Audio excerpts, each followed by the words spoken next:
Atëherë të shohim pak se çfarë po ndodh me atë person.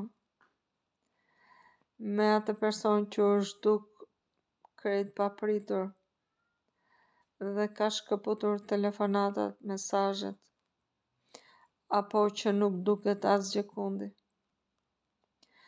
Mendoj se atij personit është hapur një goxha problem. Ndoshta ai ka vendosur kështu për të mos komunikuar, po ndërkohë po i bën dëm edhe vetes vet.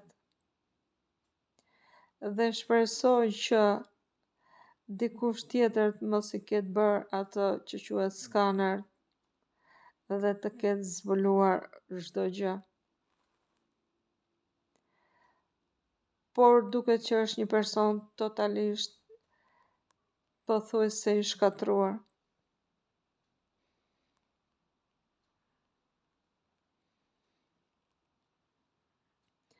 Dhe koha do ta tregoj këtë.